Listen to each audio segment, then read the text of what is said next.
الحمد لله الحمد لله وكفى وسلام على عباده الذين اصطفى أما بعد قال الله تبارك وتعالى في كلامه المجيد إنا نحن نزلنا الذكر وإنا له لحافظون وقال رسول الله صلى الله عليه وسلم العلماء ورثة الأنبياء أو كما قال عليه الصلاة والسلام صدق الله العظيم وصدق رسوله النبي الكريم আলহামদুলিল্লাহ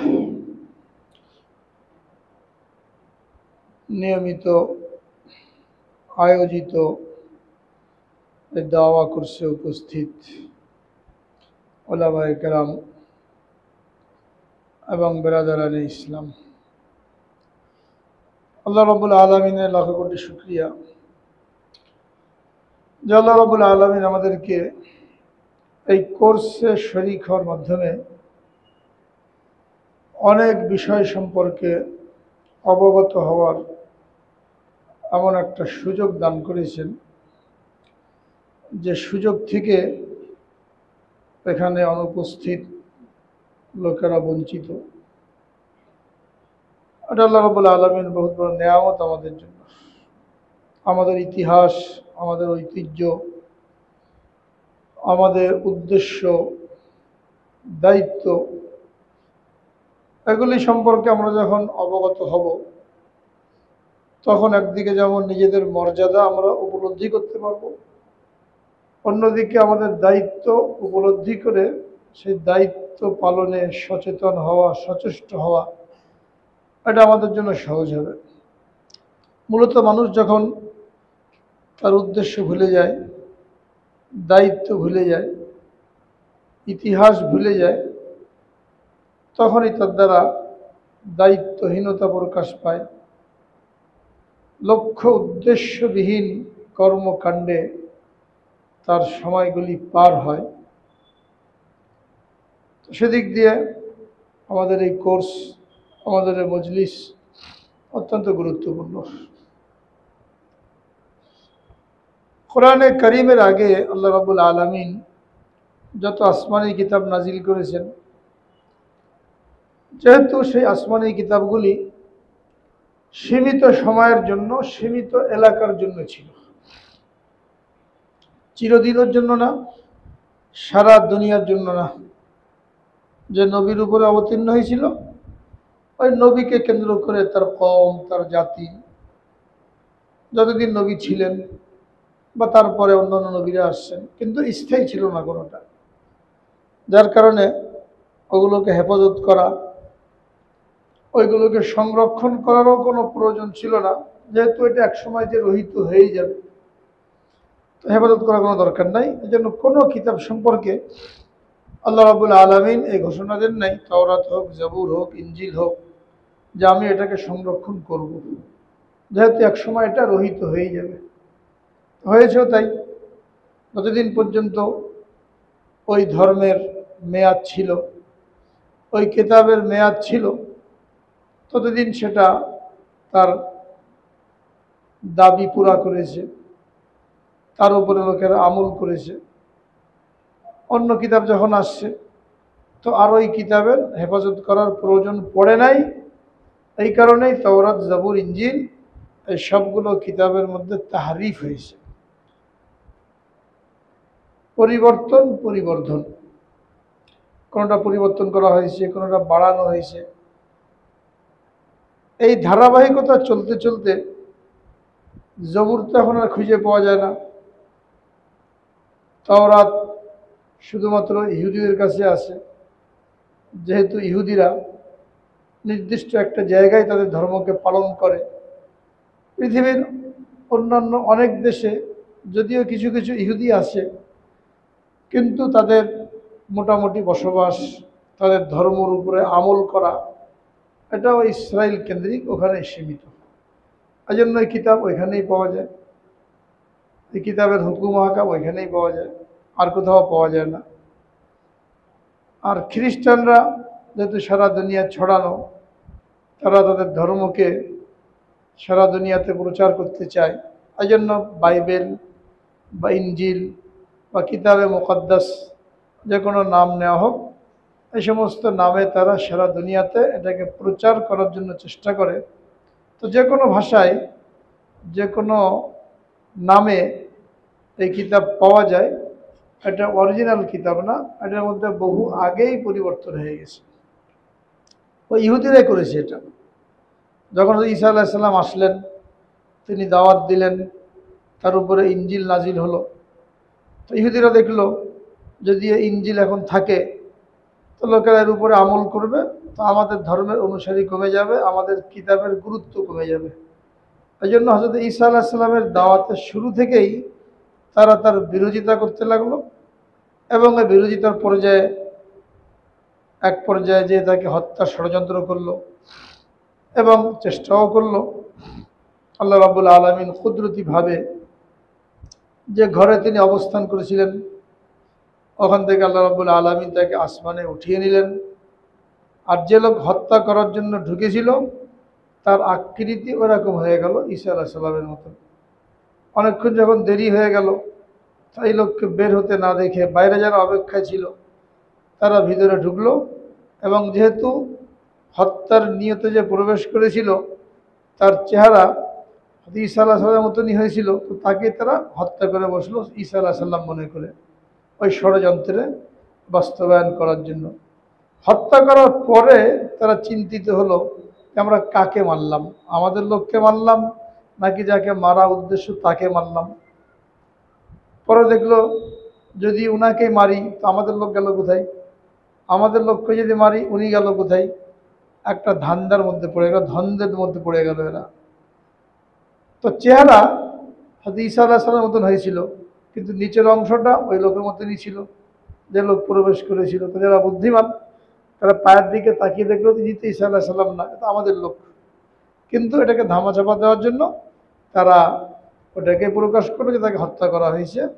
এটাকে আল্লাহ রাব্বুল আলামিন কোরআনে পাকের মধ্যে বয়ান করেছেন, আমা কাতালুহু আমা সালাবুহু ওয়ালাকিন শুব্বিয়া লাহু। তারা ঈসা আলাইহিস সালামকে কতল করতে পারে নাই, ফাঁসিতেও ঝুলাতে পারে নাই, তাদেরকে একটা ধান্দার মধ্যে দ্বন্দ্বের মধ্যে ফেলে দেওয়া হয়েছে, সন্দেহের মধ্যে ফেলে দেওয়া হয়েছে, সন্দেহ হয়ে গেছে কাকে মারলাম। তো হযরত ঈসা আলাইহিস সালামকে হত্যা চেষ্টার মাধ্যমে তারা এই খ্রিস্টান ধর্মকে ধ্বংস করার জন্য চেষ্টা করেছিল। তাদের বিশ্বাস মতে হয়তো তারা এটা করতে পেরেছিল যে ব্যক্তিকে হত্যা করেছে, কিন্তু কিতাব রয়ে গেছে, ইনজিল কিতাব তো রয়ে গেল, এই কিতাবকে কী করে নষ্ট করা যাবে। এর জন্য তারা কি করলো, ওই ইহুদিরা খ্রিস্টান ধর্ম গ্রহণ করে খ্রিস্টানদের খুব কল্যাণকামী হয়ে তারা ওই খ্রিস্টান ধর্মের মধ্যে প্রবেশ করলো। ইহুদিদের বড় পণ্ডিত, উপরে উপরে খ্রিস্টান হয়ে গেল। খ্রিস্টান হয়ে এদের সাথে মিশে যে দেখালো যে আমি ঈসা আলাইহিস সালামের পরে তারই দূত, তারই প্রতিনিধি হিসাবে আমি দুনিয়াতে আগমন করেছি। একটা বিশ্বাস তাদের মধ্যে এরা প্রবেশ করাতে চেষ্টা করলো এবং এক পর্যায়ে সফলকাম হলো।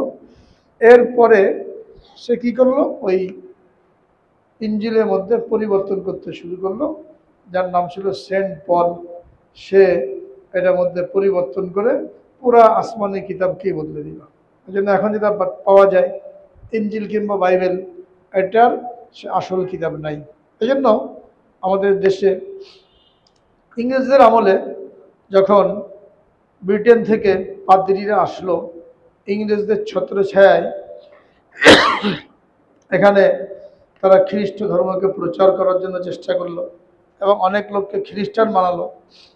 তখন ওলামায়ে কেরাম এদের মোকাবেলা করলেন, প্রতিরোধ করলেন, বিভিন্নভাবে এদেরকে প্রতিহত করা হলো।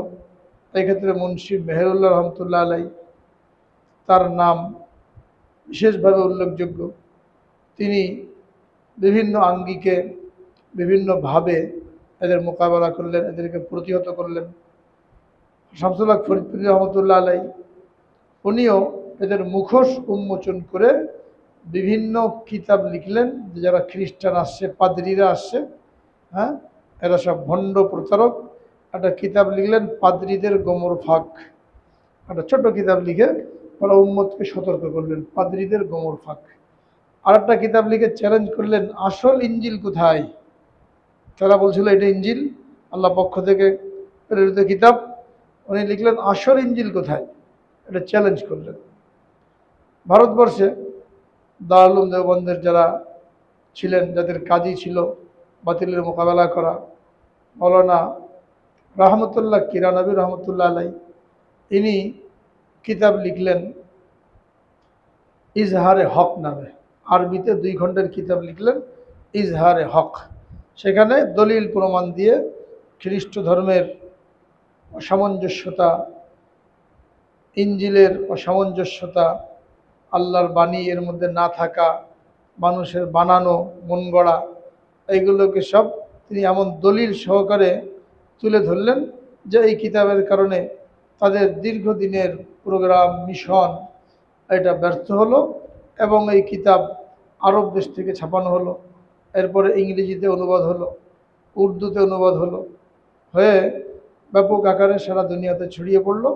ইংল্যান্ডে এর যে ইংরেজি অনুবাদ প্রকাশিত হয়েছিল, এটা পড়ার পরে পুরো খ্রিস্টান মহলের মধ্যে একটা আলোড়ন সৃষ্টি হয়ে গেল। তো এরা এটাকে বন্ধ করার জন্য যত কপি ছাপা হয়েছিল এই সমস্ত কপি একসাথে কিনে এটাকে তারা নষ্ট করলো, আগুনে পুড়িয়ে ফেললো, যাতে করে কেউ পড়তে না পারে। এইভাবে অগ্রযাত্রা রোধ করার জন্য চেষ্টা করা হলো। উর্দুতে কিতাব লেখা হলো বাইবেল সে কোরআন তাক। উর্দুতে 3 খণ্ডে কিতাব বেরিয়েছিল বাইবেল সে কোরআন তাক। আবার ইজহারে হক, এটা বাংলা তরজমা হয়েছিল, ইসলামী ফাউন্ডেশন থেকে এটা ছাপানো হয়েছিল। এখন মনে হয় ছাপানো হয় না বা পাওয়া যেতে পারে কোনো পুরাতন নুসখা। ইসলামী ফাউন্ডেশন থেকে ছাপানো হয়েছিল 2 খণ্ডে ইজহারে হক এই নামেই। তো যাই হোক, ইহুদিরা চেষ্টা করেছিল এই খ্রিস্টান ধর্ম যেন না থাকে, এই কিতাব যেন না থাকে। তো তারা এতে সফলকাম হয়েছে। এখন যে ইঞ্জিল পাওয়া যায়, এখানে আল্লাহ তাআলার বাণীর কিছুই অবশিষ্ট নাই, সবই সেন্ট পল এবং তার আগে পরে যারা ইহুদি খ্রিস্টানদের মুখোশ ধারণ করে যারা এখানে প্রবেশ করেছিল, তারা এর মধ্যে পরিবর্তন করে দিয়েছে। এখানে আর সঠিক কিছু নাই। রাসূল আকরাম সাল্লাল্লাহু আলাইহি সাল্লামের যুগে ইঞ্জিল এবং তাওরাতের সহি নুসখা এবং আসমানি শিক্ষা যেগুলো ছিল ওগুলো বিদ্যমান ছিল, যার কারণে হযরত ওমর রাদিয়াল্লাহু তাআলা আনহু নবীজির নিকট অনুমতি চেয়েছিলেন যে তাওরাতের মধ্যে তো ভালো ভালো কথা পাওয়া যায়, ইঞ্জিলের মধ্যে ভালো ভালো কথা পাওয়া যায়, যদি আমরা এখান থেকে কিছু পড়ে আমল করি, যদি আপনি অনুমতি দেন, তাহলে আমরা এগুলো পড়ে দেখতে পারি। এই কথা শুনে রাসূল আকরাম সাল্লাল্লাহু আলাইহি সাল্লাম এত রাগান্বিত হলেন, চেহারা মোবারক ক্রোধে লাল হয়ে গেল। নবীজি বললেন যে আমাকে নবী হিসাবে পেয়ে, কোরআনকে কিতাব হিসাবে পেয়ে, এটা কি তোমাদের জন্য যথেষ্ট না? আবার তোমার তাওরাত পড়তে চাও? এরপরে বললেন লাউ কানা মূসা হাইয়ান লামা ওয়াসিয়াহু ইল্লা ইয়াত্তাবিয়ানি। যদি এই মুহূর্তে মূসা আলাইহিস সালাম জীবিত থাকতেন, তাহলে তারও কোনো উপায় ছিল না আমার অনুসরণ না করে। হ্যাঁ, আমাকে অনুসরণ করতে হতো। তো অত্যন্ত কঠোর ধমকি দিয়েছেন যে মুসলমানের হেদায়েতের জন্য কোরআন যথেষ্ট, বাইবেল পড়া দরকার নাই, তাওরাত পড়া দরকার নাই। ওখানে যা কিছু পড়ার এটা তো আল্লাহ তাআলা কোরআনের মধ্যে দিয়ে দিয়েছেন, আর যেগুলো দেন নাই মানসুখ হয়ে গেছে, এটা পড়ার কি দরকার? বাইবেল এবং ইঞ্জিলের মধ্যে, তাওরাতের মধ্যে যেগুলো আমলযোগ্য ছিল ওগুলো আল্লাহ রাব্বুল আলামিন কোরআনের মধ্যে দিয়ে দিয়েছেন। কোরআন পড়লে ওগুলো আমল করা হয়ে গেল, আলাদা করে কোনো পড়ার দরকার নাই। এই জন্য এখনকার মুসলমানের জন্য দেখি কি লেখা আছে এখানে, এটা মনে করে তাওরাত পড়াও নিষেধ আর বাইবেল পড়াও নিষেধ। খ্রিস্টানরা বিনা পয়সা বিলি বন্টন করে, বিভিন্ন জায়গায় দেয়, অনেকে কেনে, কিনে পড়তে দেখে। তো এখানে ধোঁকা খেয়ে যেতে পারে। এটা ধরার এবং পড়ার কোনো অবকাশ নাই, এটা পড়া যাবে না, কারণ আমি আপনি জানি না কোনটা আসমানি কোনটা বানানো। তো যে কোনো কথার কারণে ধোঁকা খেয়ে যেতে পারি। এজন্য কোনো অবস্থাতে অনুমতি নেই, সাহাবাকে অনুমতি দেওয়া হয় নাই, আর আমাদেরকে করতে অনুমতি দেওয়া হবে। অথচ এখান থেকে কেউ যদি উদ্ধৃতি দেয়, এখান থেকে কেউ যদি কোনো শ্লোক আওড়ায়, তাওরাত বা বাইবেলের কোনো বাণী যদি শোনায়, তো লোকেরা মনে করে কত বড় মহাপণ্ডিত। আর এখান থেকে লোকেরা ধোকার মধ্যে পড়ে জাকির নায়ককে কি মনে করেছে, অনেক বড় পণ্ডিত মনে করে বসে রয়েছে, যে বাইবেল থেকে উদ্ধৃতি দেয়, ইঞ্জিল থেকে উদ্ধৃতি। আলেমরা কি পারে? আলেমরা কিছুই পারে না। আলেমরা কি পারে? আলেমরা কোরআন পারে, হাদিস পারে, যেটা জাকির নায়ক পারে না। কোরআন হাদিস সঠিক ব্যাখ্যা কাদের কাছে আছে? আলেমদের কাছে আছে। এটা তো পড়তে বলা হয়েছে, বাইবেল থেকে শিখতে বলা হয় নাই, ইঞ্জিল থেকে শিখতে বলা হয় নাই। এগুলো না জানার কারণে অনেক ইংলিশ শিক্ষিত লোক, সাধারণ মানুষ, তারা জাকির নায়ককে মহাপণ্ডিত মনে করে। হক্কানি উলামায়ে কেরাম যারা আমাদের আকাবেরিন, এরা কি জানে, কোরআন হাদিস নিয়ে পড়ে রয়েছে, না বেদ থেকে বলতে পারে, না গীতা থেকে বলতে পারে, আর না বাইবেল থেকে বলতে পারে। তো বাইবেল থেকে বলতে পারা, গীতা থেকে বলতে পারা, বেদ থেকে বলতে পারা, হ্যাঁ, এটার মধ্যে কোনো কৃতিত্ব না, এটার মধ্যে কোনো বাহাদুরি নাই। অনেকে বলতে চায় যে ওইগুলো থেকে উদ্ধৃতি দিয়ে এদেরকে কুপকাত করা যায়, এদেরকে পরাজিত করা যায়, ওটারও কোনো দরকার নাই। কোরআন থেকে, কোরআনের মধ্যে এমন দলিল, কোরআন এমন মুজিজ, কোরআন এমন দলিল যে কোনো অমুসলিমকে পরাজিত করার জন্য এই কোরআনই যথেষ্ট। ওদেরকে পরাজিত করার জন্য ওদের কিতাবের কোনো দরকার নেই। এই জন্য যখন খ্রিস্টানরা আসছে রাসূল আকরাম সাল্লাল্লাহু আলাইহি সাল্লামের নিকটে আর তাদেরকে দাওয়াত দিয়েছেন, তারা ইনজিলের বিভিন্ন কথা শুনিয়ে বোঝাতে চেয়েছিল যে এটা আল্লাহর কিতাব, এটাও ঠিক। রাসূল আকরাম সাল্লাল্লাহু আলাইহি সাল্লাম তাদেরকে কোরআন তেলাওয়াত করে শুনিয়েছেন, এবং তারা যদি না মানে তো তাদের সাথে মুবাহালা করার চ্যালেঞ্জ দিয়েছেন। মুবাহালা, মুবাহালা কাকে বলা হয়?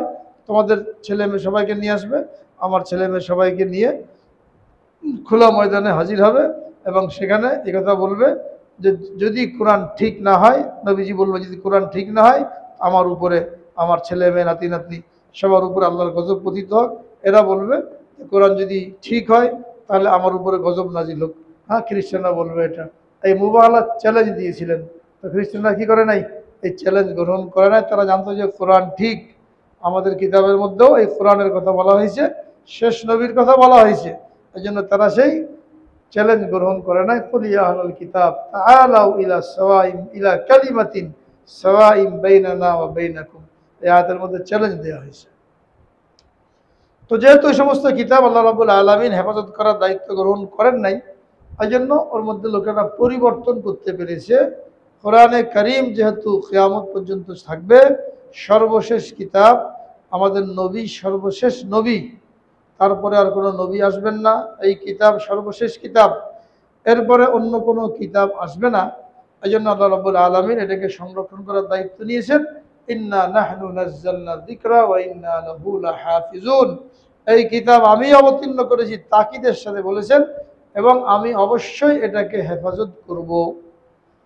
তো এই যে আল্লাহ রাব্বুল আলামিন ওয়াদা করলেন, সেই ওয়াদা অনুযায়ী কোরআনে কারীমের নাজিল থেকে, নাজিল হওয়া থেকে শুরু করে আজ পর্যন্ত হেফাজত করে আসছেন।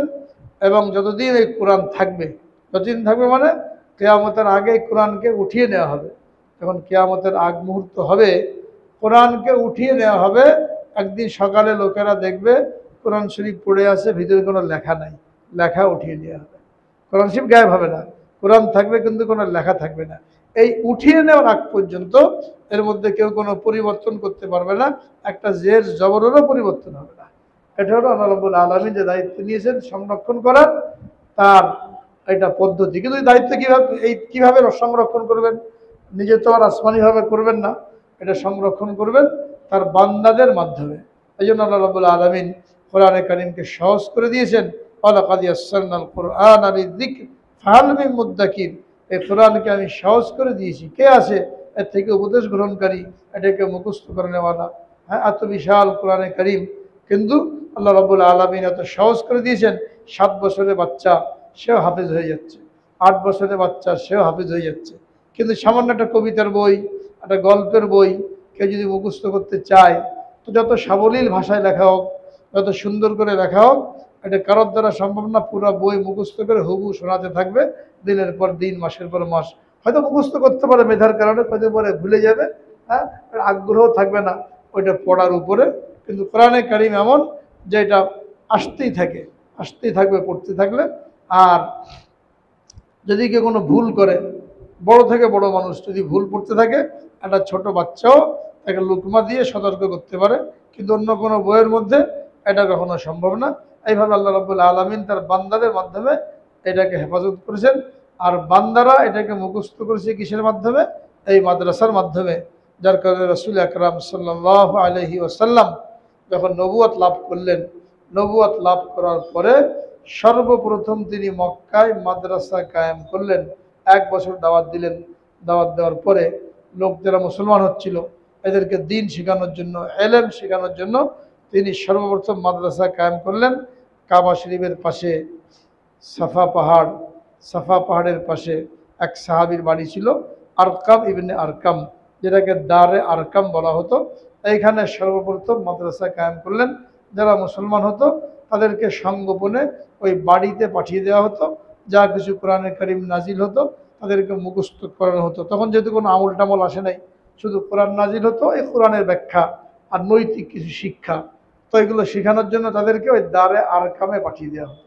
এইভাবে সর্বপ্রথম মক্কা শরীফে এই মাদ্রাসা তৈরি হলো, যেখান থেকে কোরআন শরীফ সংরক্ষণ করার, হেফাজত করার, মানুষের সিনার মধ্যে এটাকে সংরক্ষণ করার মিশন শুরু হলো। রাসূল আকরাম সাল্লাল্লাহু আলাইহি সাল্লাম 13 বছর মক্কায় ছিলেন। 13 বছর পরে হিজরত করে মদিনায় চলে আসলেন। এই 13 বছরে প্রথম 3 বছর গোপনে দাওয়াত দিলেন। 3 বছর পরে আয়াত নাজিল হলো, ও আনজির আশিরাতাকাল আকরাবিন, আপনার আত্মীয় স্বজনকে আপনি ভীতি প্রদর্শন করুন। যখন আয়াত নাজিল হলো তো তিনি এবার প্রকাশ্যে দাওয়াত দেওয়া শুরু করলেন। সাফা পাহাড়ের উপরে দাঁড়িয়ে আত্মীয় স্বজনের নাম ধরে ডাকলেন, হে অমুক গোত্র, হে অমুক গোত্র, তোমরা আসো। নবীজির ডাক শুনে তার আত্মীয় স্বজন, বিভিন্ন গোত্র, বনি হাশেম, বনি আব্দুল মুত্তালিব, অন্যান্য গোত্র, তারা একত্রিত হলো। সেখানে সর্বপ্রথম খুল্লা প্রকাশ্যে রাসূল আকরাম সাল্লাল্লাহু আলাইহি সাল্লাম এদেরকে দাওয়াত দিলেন। দাওয়াত দেওয়ার পরে কেউ গ্রহণ করলো, কেউ গ্রহণ করলো না। তো প্রথম 3 বছরের তুলনায় কিছু সংখ্যা বাড়লো মুসলমানের। ষষ্ঠ বছরে যে মুসলমানদের বিরুদ্ধে কাফেরদের অত্যাচারের পরিমাণ আরও বৃদ্ধি পেল, যার কারণে রাসূল আকরাম সাল্লাল্লাহু আলাইহি সাল্লাম মুসলমানদেরকে হিজরত করার জন্য অনুমতি দিলেন। নবুয়তের ষষ্ঠ বছরে একদল লোক, সাহাবা একরাম, নারী পুরুষ মিলে তারা হিজরত করলেন। হিজরত করে হাবশায় চলে গেলেন। সেখানে তারা ভালোই ছিলেন। এটা দেখে পরবর্তী বছর আরও 70 থেকে 72 জন নারী পুরুষ তাদেরকে হিজরত করার জন্য অনুমতি দিলেন। তো নবুয়তের সপ্তম বছরে আরও 70 থেকে 72 জন নারী পুরুষ তারা হিজরত করে হাবশায় চলে গেলেন। হাবশায় যে সেখানে তারা ভালোভাবে দিন কাটাচ্ছিলেন, এটা কাফেরদের সহ্য হলো না। তো তারা 2 জন লোক পাঠিয়ে বাদশার কান ভারী করে মুসলমানদেরকে ওখান থেকে ফেরত আনার জন্য চেষ্টা করলো। লম্বা ঘটনা, কিন্তু তারা কামিয়াব হলো না। তারা সেখানেই থাকলেন। যখন এদেরকে ফিরিয়ে আনতে ব্যর্থ হলো, তো কাফেররা হিংসায়, রাগে তারা কি করলো, মক্কায় যারা ছিল নবুয়তের সপ্তম বছরে এদেরকে বয়কট করলো। বয়কট করার ঘোষণা দিল যে এদের সাথে চলাফেরা করা যাবে না, খানাপিনা করা যাবে না, বিবাহ শাদী করা যাবে না, কোনো কিছু বেচা বিক্রি করা যাবে না, মুসলমানদেরকে একঘরে করার জন্য ঘোষণা দিল। তো সপ্তম বছরে নবুয়তের এই ঘোষণার কারণে রাসূল আকরাম সাল্লাল্লাহু আলাইহি সাল্লাম, সাহাবা একরাম যারা ছিলেন মুসলমান, নারী পুরুষ বৃদ্ধ শিশু, এদের সকলকে নিয়ে মক্কার অদূরে আবু তালেবের একটা জায়গা ছিল, চারিদিকে পাহাড় বেষ্টিত, মাঝখানে একটা উপত্যকা, যেটাকে শেয়াবে আবি তালেব বলা হতো। এখানে যে আশ্রয় গ্রহণ করলেন, মক্কার বাড়ি থেকে সকলে বেরিয়ে গেলেন। আর কাফেররা একটা চুক্তিনামা লিখে খানায় কাবার দরজার মধ্যে লাগিয়ে রাখলো, আজ থেকে মুসলমানদেরকে বয়কট করা হলো, এদের সাথে কোনো লেনদেন, উঠা বসা, বিবাহ শাদী কোনো কিছু চলবে না, কেউ কোনো কথাবার্তা বলবে না, যদি কাউকে পাওয়া যায় তাহলে তাকেও একঘরে করা হবে। তো রাসূল আকরাম সাল্লাল্লাহু আলাইহি সাল্লাম সবাইকে নিয়ে ওখানে গেলেন। ওখানে 3 বছর এত কঠিন একটা অবস্থা তাদের উপর দিয়ে অতিবাহিত হলো, যে কোনো কিছু বেচা বিক্রি না করার কারণে, সাহায্য সহযোগিতা না করার কারণে এক পর্যায়ে মুসলমান যারা ছিল এরা ঘাসের শেকড়, গাছের পাতা, শুকনো চামড়া পানিতে ভিজিয়ে এইগুলো খেয়ে তারা জীবন ধারণ করতে লাগলো। 10ম বছরে যে কিছু কাফের, তাদের মধ্যে বোধোদয় হলো যে আমাদেরই আত্মীয়, এদেরকে আমরা বয়কট করে রেখে দিয়েছি। তো তারা একটা আওয়াজ তুললো, আরও কিছু লোক তৈরি হলো। এদিকে রাসূল আকরাম সাল্লাল্লাহু আলাইহি সাল্লাম আবু তালেবকে জানিয়ে দিলেন। আবু তালেব নবীজির চাচা, তিনি মুসলমান হন নাই, তিনিও নবীজিকে সহযোগিতা করে ওই বন্দি দশার মধ্যে স্বেচ্ছা বন্দি দশা বেছে নিয়েছিলেন। তাকে বললেন, কাফেরা যে চুক্তি করেছিল ওই চুক্তি তো নষ্ট হয়ে গেছে, ওই পোকায় খেয়ে ফেলেছে ওটা, ওখানে এখন চুক্তির কোনো কিছু লিখিত নাই, কাজে আমরা ওই চুক্তি মানতে বাধ্য না, আপনি যে কাফেরদেরকে বলে দেন। তো উনি গেলেন। তখন কাফেররা দারুন নাদোয়া কাবা শরীফের সামনে ওখানে মশওয়ারায় বসছিল। উনি যে বললেন, তোমরা যে চুক্তি করেছিলে মুসলমানদেরকে একঘরে করে রাখার, বয়কট করে রাখার এটা কোনো কার্যকারিতা নাই, ও লেখা শেষ। হ্যাঁ, বলে কী ব্যাপার, শেষ হলো কেমনে? ওরা ওটা উই পোকা খেয়ে ফেলেছে, কোনো লেখা টাকা নাই। তখন যে লোক তাদের লাভ মেরে যে কাবা শরীফের দরজা থেকে ওই লেখাটা নামিয়ে এনে দেখে শুধু আল্লাহর নাম ছাড়া আর কোনো কিছু নাই, সব উই পোকা খেয়ে ফেলেছে। তখন চুক্তি থাকলো না, তো তারা মুসলমানরা মানতে বাধ্য না। এটা দেখে আরও কিছু কাফের তারা দাঁড়িয়ে গেল তরবারি নিয়ে, যে আমরা অবৈধ বন্দি দশা এটা মানি না, আমরা মুসলমানদেরকে এখান থেকে মুক্ত করে আনবই।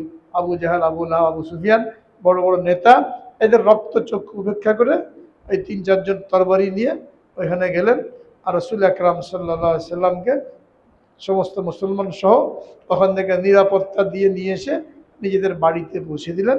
এইভাবে 3 বছরের বন্দি দশা শেষ হলো, 10ম বছর হয়ে গেল। এবারে রসুল আকরাম সাল্লাল্লাহু আলাইহি সাল্লাম এই দাওয়াতের মিশন তালাশ করতে শুরু করলেন, কোথায় দাওয়াত দেওয়া যায়। তখন হজের কার্যক্রম চলতো, লোকেরা হজ করতে আসতো। বন্দি দশা থেকে মুক্ত হয়ে নবুয়তের 10ম বছরে মিনায় গেলেন লোকদেরকে দাওয়াত দেওয়ার জন্য। তো সেখানে যে হজের টাইম বিভিন্ন জায়গা থেকে লোকজন আসতো, এক জায়গায় যেয়ে দেখেন কিছু লোক ওখানে বসে আলোচনা করছে। তাদের সামনে গেলেন যে তোমরা যদি আমার কথা শোনো, তা আমি কিছু কথা তোমাদেরকে বলবো, এটা তোমাদের জীবনে পরিবর্তন আসবে। তারা বললেন, বলেন কি বলতে চান? রাসূলুল্লাহ কথা বলে, আমি আল্লাহর নবী, আমার উপরে কিতাব অবতীর্ণ হয়েছে, আল্লাহ তাআলা আমাকে এই পয়গাম দিয়েছেন। এটা বলে এদেরকে ইসলামের দাওয়াত দিলেন। ওই লোকগুলো ছিল মদিনার, তারা 6 জন। তো এই দাওয়াত পেয়ে তখন প্রকাশ্যে কেউ কিছু না বললেও তারা মুসলমান হয়ে গেল। মুসলমান হয়ে তারা মদিনায় ফিরে গেল। মদিনায় ফিরে যে লোকদের মধ্যে এটা চর্চা হতে লাগলো। এবং মদিনা যারা ছিল আওস এবং খাজরাজ আগে থেকেই তারা জানতো যে একজন নবী আসবেন এবং এই নবী মক্কা থেকে মদিনা হিজরত করবেন। কেমনে জানতেন? মদিনায় আওস এবং খাজরাজ আসার আগে ইহুদিরা বসবাস করত, ইহুদিরা লেখাপড়া জানতো। তো তারা তাওরাত পড়ে পড়ে এই আওস খাজরাজ, যারা পরে আনসার নামে অভিহিত হয়েছিলেন, এদেরকে বলতে যে নবী আসবেন, আমরা তার উপরে ঈমান এনে আমরা মুশরিকদের বিরুদ্ধে লড়াই করব। তো আনসাররা শুনে শুনে তাদের মনে একটা স্পৃহা ছিল যে আমরাও যদি সুযোগ পাই তাহলে আমরাও ওই নবীকে মানব। এই 6 জন মদিনায় এসে দাওয়াত দিয়ে পরের বছর 11তম বছরে আরও কিছু লোককে নিয়ে মদিনায় গেলেন, মিনায় গেলেন হজ করতে। রসুল আকরাম সাল্লাল্লাহু আলাইহি সাল্লাম সংবাদ পেয়ে তাদের সাথে দেখা করলেন, তাদেরকে ইসলামের দাওয়াত দিলেন এবং সেখানে 12 জন লোক তারা মুসলমান হয়ে গেল, নবীজির হাতে মুসলমান হয়ে গেল। এবং তারা অনুরোধ করলো যে আমরা তো মুসলমান হয়ে গেছি, আমরা এলাকায় যে মেহনত করার জন্য, লোককে ইসলাম বোঝানোর জন্য, আমাদেরকে কোরআন শেখানোর জন্য আপনি একজনকে আমাদের সাথে যদি দেন আপনার সাহাবীদের মধ্যে ভালো হয়। তো রাসূল আকরাম সাল্লাল্লাহু আলাইহি সাল্লাম তাদের অনুরোধ রক্ষা করে একজন সাহাবী মুহাজির মুসআব ইবনে হযরত, তখন মক্কায় ছিলেন হযরত মুসআব ইবনে উমাইর রাদিয়াল্লাহু তাআলা আনহু। তিনি অনেক ধনী লোকের ছেলে ছিলেন। তখন আব্বা ওই সময় তাকে 1000 দিরহামের কাপড় পরাতেন। বাবা তো ধনী ছিলেন ওই সময়, 1000 দিরহাম, তার মানে কি আজকের যুগে 10-20 লক্ষ টাকা। হ্যাঁ, ওই সময়ে এত দামি পোশাক পরাতেন, জাঁকজমকপূর্ণ। তো লোকেরা দেখে অভিভূত হয়ে যেত। এত দামি খুশবু লাগাতেন, রাস্তা দিয়ে গেলে ওখানে পুরো রাস্তা খুশবুতে খুশবু হয়ে যেত। তো তিনি যখন মুসলমান হলেন, তার পিতা তার এই সমস্ত দামি কাপড় চোপড় সব খুলে নিল, ঘর থেকে বের করে দিল, আর একেবারে কাপড় চোপড় খুলে দিয়েছিল। তার মা একটা চাদর তাকে পরতে দিয়েছিলেন, ওইটা তিনি গায়ে দিতেন, ওইটাই পরতেন, এটা তার সম্বল ছিল। নাদুস নুদুস এত নিয়ামতের মধ্যে লালিত পালিত মুসলমান হওয়ার কারণে সব গেল। তো এটা দেখে রাসূল আকরাম সাল্লাল্লাহু আলাইহি সাল্লাম মাঝে মাঝে ক্রন্দন করতেন মুসআবকে দেখে, যে ইসলামের জন্য এত কষ্ট, সব কিছু কুরবানি করে দিয়েছে। তো তিনি রাসূল আকরাম সাল্লাল্লাহু আলাইহি সাল্লাম মুসআব ইবনে উমাইর রাদিয়াল্লাহু তাআলা আনহু ওনাকে নির্বাচিত করলেন মদিনায় পাঠানোর জন্য, তোমাদের সাথে মুসআব যাবে আর তোমাদেরকে কোরআন শেখাবে। তিনি মদিনায় গেলেন। মদিনার যারা মুসলমান হয়েছিল তাদের মধ্যে একজন ছিল আসাদ ইবনে জুরারা রাদিয়াল্লাহু তাআলা আনহু। উনি প্রভাবশালী ব্যক্তি ছিলেন। উনি মুসলমান হয়ে হযরত মুসআবকে সাথে নিয়ে নিজের বাড়িতে রাখলেন যে আপনি এখানে থেকে লোকদেরকে কোরআন শিক্ষা দেবেন। তো ওনার বাড়িতে প্রথম মদিনায় এই মাদ্রাসা কায়েম হলো। মক্কায় কায়েম হয়েছিল দার আরকামের মধ্যে প্রথম মাদ্রাসা, আর মদিনায় নবুয়তের 11তম বছরে এই প্রথম মাদ্রাসা কায়েম হলো মুসআব ইবনে উমাইর রাদিয়াল্লাহু তাআলা আনহুর মাধ্যমে। তিনি ওনার বাড়িতে থাকতেন আর এক এক দিন এক এক বাড়িতে যেতেন। ওই বাড়ির লোকদেরকে দাওয়াত দিতেন, কোরআন পড়ে শোনাতেন, লোকেরা মুসলমান হতো। আর এক বাড়ি যেতেন পরের দিন। এইভাবে পুরো মদিনার মধ্যে দাওয়াত দিতে লাগলেন। তখন মদিনায় আওস এবং খাজরাজ এই দুই গোত্রের দুইজন বড় বড় নেতা ছিল, সর্দার ছিল। এদের কথা সকলে মানত। একজনের নাম ছিল আসওয়াদ, আরেকজনের নাম ছিল সাদ ইবনে মুআজ রাদিয়াল্লাহু তাআলা আনহু। হ্যাঁ, এই দুজন ছিলেন বড় নেতা মদিনায়। এই দুজনে একদিন কথাবার্তা বলার সময় বললেন, আরে তোমাদের কোনো খোঁজখবর রাখো তুমি যে মদিনার মধ্যে কি হচ্ছে? বেদিন লোকেরা এসে এখানে আমাদের লোকদেরকে বেদিন বানাচ্ছে, বাপ দাদার ধর্ম থেকে সরিয়ে দিচ্ছে। কোন এক লোক আসছে, আর আমার চাচাতো ভাই আসাদ ইবনে জুরারা এর বাড়িতেই থাকে, কোনো পদক্ষেপ নেওয়া দরকার। এই কথা শুনে সাদ ইবনে মুআজ বললো, ঠিক আছে আমি যাচ্ছি, দেখি কী অবস্থা। তো উনি খুব রাগান্বিত অবস্থায় আসাদ ইবনে জুরারার বাড়িতে আসলেন। এসে বললেন, মুসাবকে পেয়ে গেছেন এখানে। এসে খুব ক্রুদ্ধ স্বরে কর্কশ ভাষায় খুব গালাগালি করলেন, ধমকি দিলেন যে আমাদের লোক কিন্তু বেদিন বানাচ্ছ, এক্ষুনি মদিনা থেকে চলে যাও, যদি বের না হয় তোমার কপালে খারাপই আছে। তাই ধমকি করলে মুসাব রাদিয়াল্লাহু তাআলা আনহু উনি ভয় পেলেন না।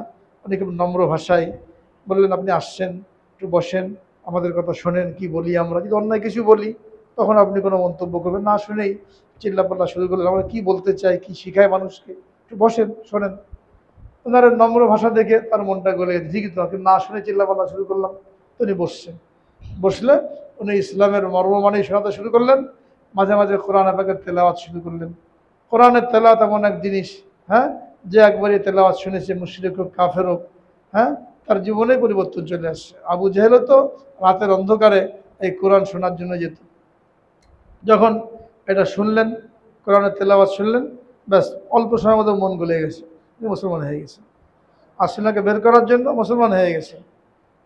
এবারে বললেন, আমি তো মুসলমান হলাম, কিন্তু আমাদের আরেক সর্দার আসওয়াদ, তাকে দাওয়াত দিতে হবে। উনি যদি মুসলমান হয়ে যায় তাহলে মদিনায় আর কেউ তোমাদেরকে বাধা দিতে পারবে না, তোমরা ইচ্ছা মতো তবলিগ করতে পারবে, মাদ্রাসা চালাতে পারবে। তো আসওয়াদ যিনি, উনি সাদ ইবনে মুআজকে পাঠিয়ে অপেক্ষা করেছিলেন যে উনি কি রেজাল্ট নিয়ে আসেন, ধমকাধমকি করে কি ফলাফল নিয়ে আসেন। অনেকক্ষণ অপেক্ষা করার পরে উনি যখন গেছেন, তো চেহারা দেখে হতাশ হয়ে গেছেন। চেহারা ভাব অন্যরকম, যে ভাব নিয়ে গেছেন এখন ভাব অন্যরকম। তুমি আশা নিয়ে বসেছিলেন এসে কোনো খবর শোনাবেন যে হ্যাঁ একদম বের করে দিয়ে আসছি, মেরে ঠিকঠাক করে দিয়ে আসছি। এখন চেহারার অবস্থা খারাপ, হতাশ হয়ে গেছেন। বলে কী ব্যাপার, কী করে আসলেন? বলে আমার যা বলা আমি বলে আসছি, আপনি না গেলেও কোনো কাজ হবে না, আপনি যান। আমার যা বলা বলে আসছি, আপনি যান। বলে আচ্ছা, এত বড় কথা তুমি বলার পরে কোনো কাজ হয় নাই? উনি একেবারে অস্ত্র সজ্জিত হয়ে খুব কঠোর মেজাজ নিয়ে এখানে গেছেন। যে ওনার চাচাতো ভাই আসাদ ইবনে জুরারা, তাকে প্রথম ধমকালেন যে তুমি নাস্তিক বদ্দিন, একে জায়গা দিয়েছে এখানে, আমাদের লোকদেরকে গুমরা করে দিচ্ছে। এরপর মুস্তাফকে খুব ধমকালেন, যদি এখান থেকে না যাও তুমি, আগে আবার তোমাকে এখান থেকে বের করে দেওয়া বেইজ্জত করে। উনি একই কথা বললেন, আপনি আসছেন, কষ্ট করে বসেন, আমাদের কথা শোনেন, কি বলি আমরা। যদি অন্য কিছু বলে থাকি তখন করে পদক্ষেপ নেবেন, কিছু না শুনেই মন্তব্য করা শুরু করেছেন।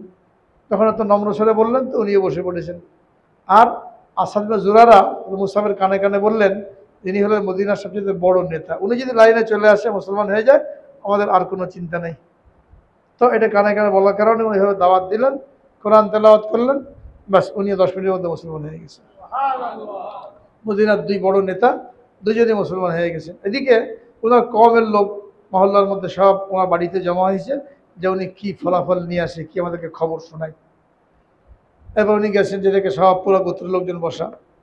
তারা তো মনে করছে মনে হয় কোনো খবর টবর নিয়ে আসে, দেখে মারপিট করে বের করে দিয়েছে। উনি যে বললেন, তোমরা আমাকে কেমন মনে করো? লোকদেরকে জিজ্ঞেস, আমাকে কেমন মনে করো? বলে আপনার আমাদের মধ্যে আমাদের সর্দার, বুদ্ধিমান, শিক্ষিত, বিচক্ষণ। আপনি যে কোনো কথা বলেন তো চিন্তা ফিকির করে বলেন, কোনো ফয়সালা করেন তো সুচিন্তিত ফয়সালা করেন, আমরা আপনাকে পুরোপুরি মানি। উনি বললেন, আমি মুসলমান হয়ে আসছি, তোমরা যদি মুসলমান না হও তোমাদের সাথে কোনো সম্পর্ক নাই আমার। আজ প্রকাশ্যে বলে দিয়েছি, যদি মুসলমান না হও কোনো সম্পর্ক নাই। তো এই ঘোষণা শুনে বেশিরভাগ লোকই মুসলমান হয়ে গেছে। এখন মুসলমানের পরে হয়তো মুসলিম উমর রাদিয়াল্লাহু তাআলা আনহু আরও উৎসাহ নিয়ে এদেরকে কোরআন শেখাতে লাগলেন, দিন শেখাতে লাগলেন, অন্যান্য এলেম শেখাতে লাগলেন, নবীজির কথা গুণাগুণ বর্ণনা করতে লাগলেন।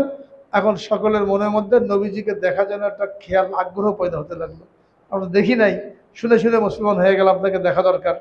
এর পরের বছর 12তম বছরে বিশাল এক কাফেলা হজ করতে গেল এবং সেখানে যে তারা সরাসরি নবীজিকে দেখার মনস্থ করলো। কিন্তু এত বড় কাফেলা মদিনা থেকে মক্কায় গেছে, যদি মক্কার কাফেররা খবর পায় কোনো ক্ষতি করতে পারে, এই জন্য মক্কায় যেয়ে তারা খুব গোপনে থাকলেন এবং গোপনে নবীজির সাথে দেখা করার ইচ্ছা পোষণ করলেন। রসুল আকরাম সাল্লা সাল্লামও খবর পেয়ে গভীর রাতে যখন লোকেরা ঘুমিয়ে পড়েছে, এদের মধ্যে থেকে বাছাই করা যারা মুসলমান হয়েছিল ৭২ জনকে নিয়ে নবীজির সাথে দেখা করতে গেলেন আকাবা নামক স্থানে। আর অন্যান্য লোক যারা তারা মুসলমান হয় নাই, ওখানে যে রাত ১২টার পরে নবীজির কথা শুনে তারা সরাসরি বায়াত হলেন এবং নবীজিকে হিজরত করার জন্য মক্কা থেকে মদিনায় অনুরোধ করলেন। তো এইভাবে মক্কা থেকে মাদ্রাসা এখানে মদিনার দিকে চলে গেল। এরপরে রাসূল আকরাম সাল্লাল্লাহু আলাইহি ওয়াসাল্লাম যখন হিজরত করে ১৩তম বছরে মদিনায় এলেন, তো প্রথম দারুল খেলাফা এখানে প্রতিষ্ঠিত হলো এবং মসজিদে নববীর মধ্যে বড় আকারে প্রকাশ্যে মাদ্রাসা তৈরি হলো, যেটাকে বলা হয় সুফা। আর যেখানে পড়তো এদেরকে বলা হয় আসহাবে সুফা। বড় আকারে মাদ্রাসা তৈরি হলো। এই আসহাবে সুফার মধ্যে ছাত্র সংখ্যা কম বেশি হতো, কখনো কম কখনো বেশি। সর্বোচ্চ ৪০০ জন পর্যন্ত ছাত্র থাকতো মসজিদে নববীর বারান্দায়। তারা এখানে থাকতেন, নবীজির থেকে এলেম অর্জন করতেন। আর দিনের বেলা জঙ্গলে লাকড়ি কেটে আনতেন, দূর থেকে একটা মতো কুয়া ছিল মদিনায়, ওখান থেকে পানি নিয়ে আসতেন। খানা পেনা কোনো ব্যবস্থা ছিল না। ধনী সাহাবি যারা আনসারি সাহাবি, তারা খেজুরের কাদি যখন বাতি হয়ে যেত, ওটাকে কেটে এনে মসজিদে বারান্দা ঝুলিয়ে দিতেন। ওখান থেকে পেকে পেকে দু একটা খেজুর পড়তো, এটা ওই সাহাবিরা খেতেন যারা ছাত্র ছিলেন, সুফা ছাত্র ছিলেন। এছাড়া অন্য কোনো খাওয়ার ব্যবস্থা ছিল না। আর যদি নবীজির ঘরে কোনো হাদিয়া আসতো কোনো সময়, এটা তিনি ওনাদের মধ্যে বন্টন করে দিতেন। কখনো ছাত্র সংখ্যা কম হতো, কখনো বেশি হতো। হ্যাঁ, এখানকার ছাত্র হলেন আবু হুরায়রা রাদিয়াল্লাহু তাআলা আনহু, যিনি এখানে থেকেই সর্বোচ্চ সংখ্যক হাদিস মুখস্থ করেছিলেন। তো এখানে প্রাতিষ্ঠানিকভাবে এই মাদ্রাসা তৈরি হলো তৃতীয় ধাপে, যে এটা হলো সুফার মাদ্রাসা বলা হয়। এরপরে এখান থেকে যখন ইসলামের বাণী চারিদিকে ছড়িয়ে পড়তে লাগলো, রাসূল আকরাম সাল্লাল্লাহু আলাইহি ওয়াসাল্লাম এটাকে প্রচার করার জন্য সাহাবা একরামকে পাঠালেন। তারা যেখানে গেলেন ওইখানে মাদ্রাসা কায়েম হলো। আল্লাহ রসুলের যুগে বড় বড় ৭ জন সাহাবি তারা বিভিন্ন জায়গায় নবীজি পাঠিয়েছিলেন, ওখানে তারা ফতোয়া দিতেন। নবীজির ইন্তেকালের পরে, সাহাবিদের ইন্তেকালের পরে তাদের ছাত্র, তাদেরকে তাবেঈন বলা হয়, এরকম বড় বড় ৭ জন তাবেঈ ৭টা বড় বড় শহরে, এবং দামেস্ক, ইয়ামান, কুফা, বসরা, এরকম 7টা বড় বড় শহরের মধ্যে তারা ছিলেন এবং তারাই লোকদেরকে এলেম শিক্ষা দিতেন। ওইটাই ছিল মাদ্রাসা। এক এক শহরের জন্য এক এক সাহাবি, এক এক তাবেঈ তারা মাদ্রাসার কায়েম মুকাম ছিলেন। এরপরে ওখান থেকে শিখে আনুষ্ঠানিকভাবে লোকেরা যার এলাকায় যে এলেম শিক্ষা দিত, কিন্তু কোনো নির্দিষ্ট বিল্ডিং, কোনো ঘর এরকম ছিল না। এক উস্তাদ কেন্দ্রিক লোকেরা এসে এলেম অর্জন করত। এরপরে হযরত ওমর ফারুক রাদিয়াল্লাহু তাআলা আনহু যখন খলিফা হলেন, খলিফা হওয়ার পরে যখন কুফা নগরী গোড়াপত্তন হলো, আগে শহরটা ছিল না, তো সেখানে কুফায় সাহাবা একরামকে পাঠালেন এলেম প্রচার করার জন্য। এবং রাসূল আকরাম সাল্লাল্লাহু আলাইহি সাল্লামের সবচেয়ে বড় খাদেম, সার্বক্ষণিক নবীজির সাথে অংশগ্রহণকারী আব্দুল্লাহ ইবনে মাসউদ রাদিয়াল্লাহু তাআলা আনহু, যিনি হাজারে সফরে নবীজির সাথে থাকতেন, এত বেশি নবীজির ঘরে যাতায়াত করতেন, নতুন কেউ মদিনায় আসলে ওনাকে নবীজির পরিবারের সদস্য মনে করত। এবং ওমর রাদিয়াল্লাহু তাআলা আনহু কোনো বিষয়ে ওনার থেকে পরামর্শ গ্রহণ করতেন। তো কুফারাদের এলেম শেখানোর জন্য ওনাকে কুফায় পাঠিয়ে দিলেন এবং বললেন, আব্দুল্লাহ ইবনে মাসউদের আমারই বেশি প্রয়োজন ছিল, কিন্তু আমি কুফা আলাদের প্রয়োজনকে প্রাধান্য দিয়ে তোমাদের জন্য তাকে পাঠিয়ে দিলাম। তো উনি কুফায় গেলেন। কুফায় যেয়ে ওখানে হাদিস শিখাতে লাগলেন, বয়ান করতে লাগলেন। ৩২ হিজরিতে তিনি ওখানে ইন্তেকাল করেন। তো এখানে কুফায় যাওয়ার কারণে কুফার যে উলামায়ে কিরাম ছিলেন, ইমামে আজম আবু হানিফা রহমতুল্লাহ আলাইহি, ওনার উস্তাদদের উস্তাদ হযরত ইব্রাহিম নাখী, হযরত হাম্মাদ ইবনে আবি সুলাইমান, এনারা ওনার কাছ থেকে এলেম শিখলেন। এবং ওই কারণেই কুফা তখন সবচেয়ে দুনিয়ার বড় এলেমের মার্কাজ হয়ে গেল। মদিনা তো ছিলই, মদিনার পরে কুফা এলেমের বড় মার্কাজ হয়ে গেল। এবং ইমামে আজম আবু হানিফা রহমতুল্লাহ আলাইহি এই কুফার হওয়ার কারণে তিনি 8 জন সাহাবীকে দেখেছেন। তিনি তাবি 80 হিজরিতে জন্মগ্রহণ করেছেন, 150 হিজরিতে ইন্তেকাল করেছেন। এর মধ্যে তিনি 8 থেকে 12 জন সাহাবীর জিয়ারত লাভ করেছেন, যার কারণে তাকে তাবি বলা হয়। এবং তার উস্তাদ যারা ছিলেন তারা তো তাবি ছিলেন, তারা হযরত আব্দুল্লাহ ইবনে মাসউদের থেকে এলেম অর্জন করেছিলেন। এই জন্য হানাফি মাযহাবটা হলো অন্য 3 মাযহাবের তুলনায় সুন্নাত, কোরআন এবং সুন্নতের বেশি কাছাকাছি। অন্য 3 মাযহাবের তুলনায় হানাফি মাযহাবকে বলা আকরাব ইলা সুন্নাহ, যেহেতু এই মাযহাবটা কোত্থেকে আসছে, আব্দুল্লাহ ইবনে মাসউদের ইলম থেকে আসছে, যিনি সবচেয়ে বেশি নবীজির খেদমতে থেকে নবীজির জীবনাচার, আমল, আখলাক এগুলো খুব কাছ থেকে দেখেছেন। এই জন্য অন্য তিন মাযহাবের তুলনায় এটার গ্রহণযোগ্যতাও বেশি এবং সারা দুনিয়াতে এর অনুসরণকারীও বেশি। শাহ অলিউল্লাহ মুহাদ্দিস দেহলভী রহমতুল্লাহ আলাইহি, উনিও হানাফি মাযহাবের ছিলেন এবং যখন মদিনায় উনি ছিলেন 2 বছর, তো রাসূল আকরাম সাল্লাল্লাহু আলাইহি সাল্লাম থেকে সরাসরি ইলহাম কাশফের মাধ্যমে ইলম অর্জন করেছেন।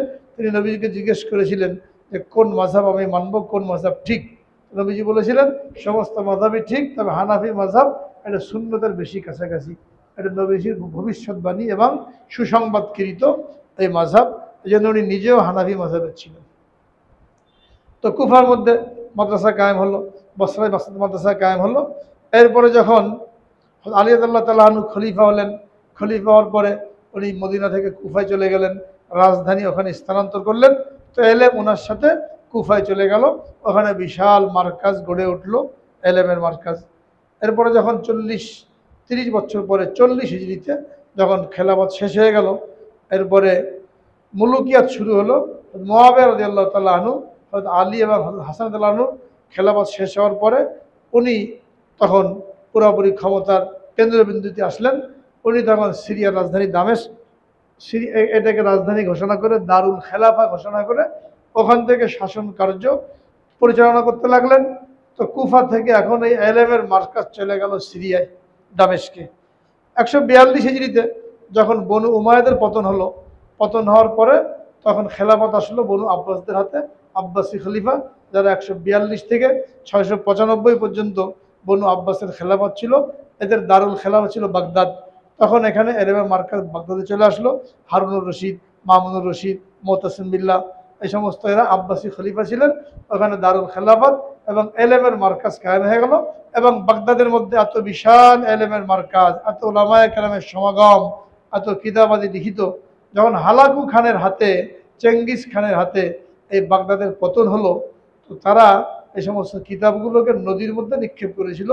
দজলা নদী ছিল, দজলা নদীর মধ্যে এই কিতাবগুলোকে নিক্ষেপ করার কারণে হাতে লেখা হতো কিতাব, এই কিতাবগুলো ধুয়ে এই দজলা নদীর পানি কালো হয়ে গিয়েছিল এবং এই কিতাবগুলো ফেলার কারণে নদীর পানির প্রবাহের মধ্যে সেখানে প্রবাহ কমে গিয়েছিল, মানে বাঁধ তৈরি হয়ে গেছে।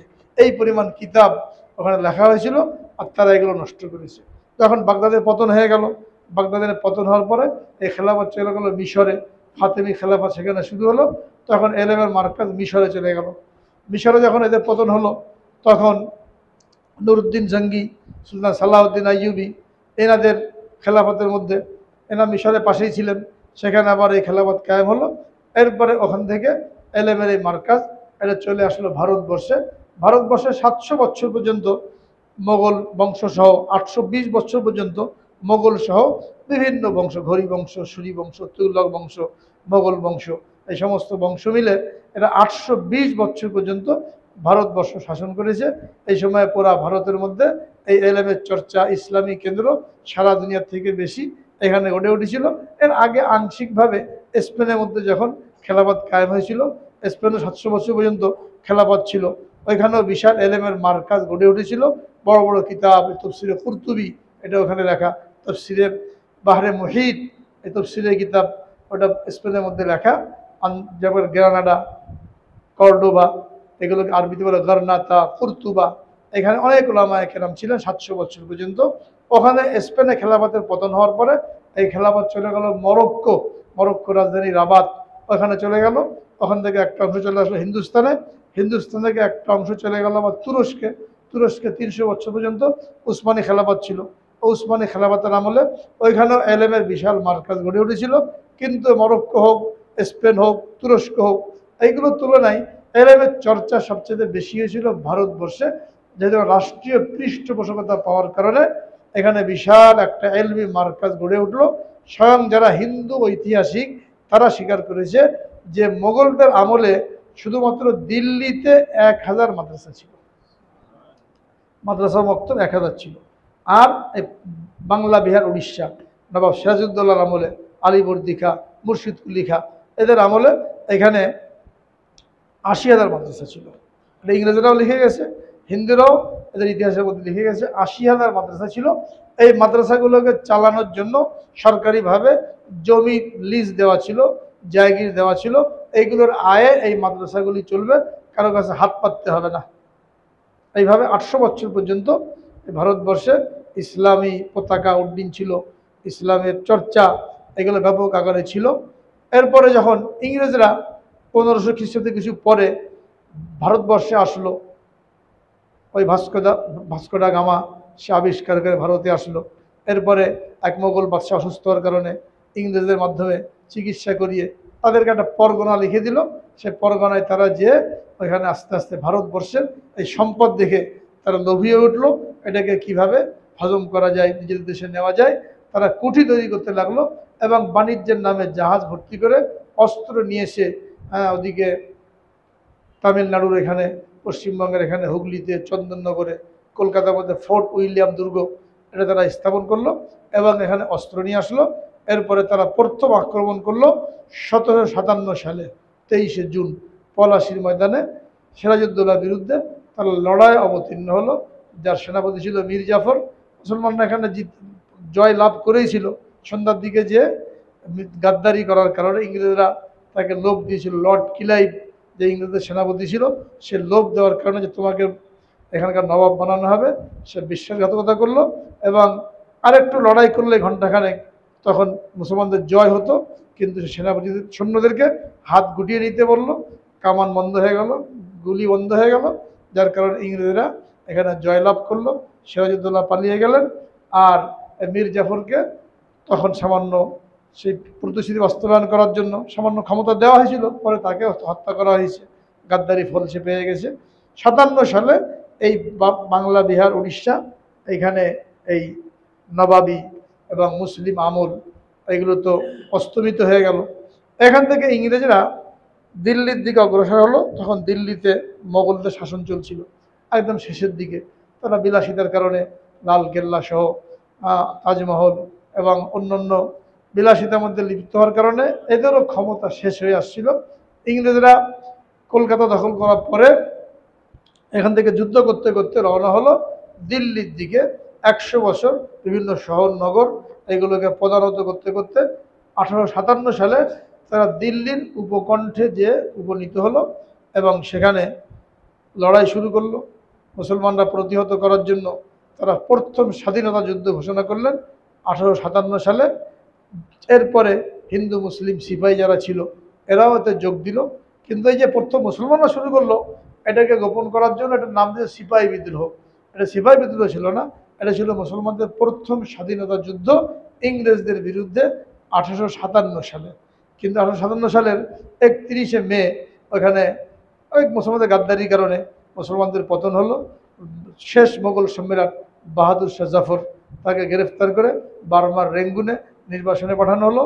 আর যারা রাজকুমার ছিল, রাজকুমারী ছিল, তারা হুমায়ুনের মাকবারা নিজামুদ্দিনের সামনে বিশাল এলাকায় বাদশাহ হুমায়ুনের কবরস্থান আছে, ওখানে যে আশ্রয় নিয়েছিল ইংরেজরা সেখানে ঢুকে ওখান থেকে ধরে নিয়ে এসে এদেরকে আগুনে পোড়ালো, জবাই করলো। 2 হাতির সাথে 2 পা বেঁধে হাতিকে 2 দিকে চালিয়ে দিল, তাদেরকে মাঝখান থেকে চিরে 2 ভাগ হয়ে গেল। এভাবে রাজকুমারদেরকে রাস্তার মধ্যে নিয়ে এসে হত্যা করা হলো। আলেম ওলামাকে ফাঁসি দেওয়া হলো। দিল্লির জামে মসজিদে আগুন জ্বলতে থাকতো, প্রত্যেকদিন 30 থেকে 40 জন আলেমদেরকে ধরে এনে ওখানে ফাঁসি আগুনে পোড়ানো হতো।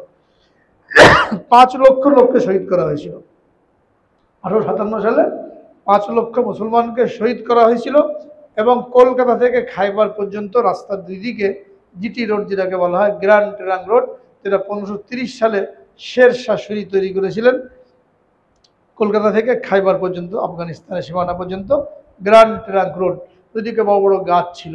এই সমস্ত গাছের মধ্যে ওলামায়ে কেরামকে ফাঁসি দেওয়া হয়েছিল, যার সংখ্যা ছিল 14,000। আমাদের দেশেও ঢাকায় বাহাদুর শাহ পার্ক, যেটাকে ভিক্টোরিয়া পার্ক বলা হয়, আসলে বাহাদুর শাহ পার্ক। এইখানেও গাছের মধ্যে যারা ইনকেলাবি ছিল এদেরকে ফাঁসি দেওয়া হয়েছিল। অনেকদিন পর্যন্ত এই গাছের মধ্যে লাশ ঝুলেছিল, যেটা এখন ভিক্টোরিয়া পরিচিত, আসলে এটা বাহাদুর শাহ পার্ক। আর যারা জীবিত ছিল মুসলমান ওলামায়ে কেরাম, এদেরকে নির্বাসনে পাঠানো হলো। আন্দামান, মাল্টা, কালাপানি, নিকোবর, এখানে যক্ষা, ম্যালেরিয়া, যোগ, মশা একবার গেলে আর তারা ফিরে আসতে পারতো না। এখানে বড় বড় ওলামায়ে কেরামকে নির্বাসন দেওয়া হলো। ওখান থেকে দুই একজন ছাড়া বাকি কেউ ফিরে আসতে পারেন নাই, সকলে এখানে মৃত্যুবরণ করেছেন। এইভাবে ভারত থেকে ইসলামকে মেটানোর জন্য চেষ্টা করা হলো। 2 লক্ষ কোরআনের কপি তখনকার সময়ে আগুনে পুড়িয়ে দেওয়া হলো। 2 লক্ষ কোরআনের কপি যা ছিল এগুলো আগুনে পোড়ানো হলো। আর এই যে মাদ্রাসাগুলি, ওখানে 1000 মাদ্রাসা, এগুলো বন্ধ করার জন্য তারা কি করলো, যে জমিগুলি ছিল এই জমিগুলো ওখান থেকে ওয়াকফের জমি, এই জমিগুলি নিয়ে এগুলো হিন্দুদের মধ্যে বন্টন করে দেওয়া হলো। হিন্দুরা ছিল চতুর্থ শ্রেণী কর্মচারী মুসলমানদের আমলে, এখন তারা সুযোগ পেয়ে ইংরেজদের পক্ষ অবলম্বন করলো। আর মাদ্রাসার এই জমিগুলি নিয়ে হিন্দুদের মধ্যে বন্টন করে দেওয়া হলো। এই জমিগুলি নিয়ে হিন্দুরা জমিদার হয়ে গেল। এই যে রাজা রামমোহন রায়, রাজা বলে রাজা রামমোহন রায়, বঙ্কিমচন্দ্র, এবার রবীন্দ্রনাথ ঠাকুর, এরা তো জমিদার ছিল, এখানে আসতো জমিদারি করার জন্য। এগুলো সব মুসলমানদের ওই মসজিদ মাদ্রাসার ওয়াকফের সম্পত্তি নিয়ে হিন্দুরা জমিদার হয়ে গেল। আর মাদ্রাসাগুলো বন্ধ হয়ে গেল। মাদ্রাসা বন্ধ হওয়ার কারণে অবস্থা, ওরা একদলকে ফাঁসি দেওয়া হয়েছে, একদলকে পুড়িয়ে মারা হয়েছে, একদলকে আন্দামানে পাঠানো হয়েছে। সামান্য অল্প কিছু ছিল, এদের কোনো ভূমিকা তখন ছিল না। তখন জানাজা, মানুষ মারা গেলে জানাজা পড়ার লোক ছিল না।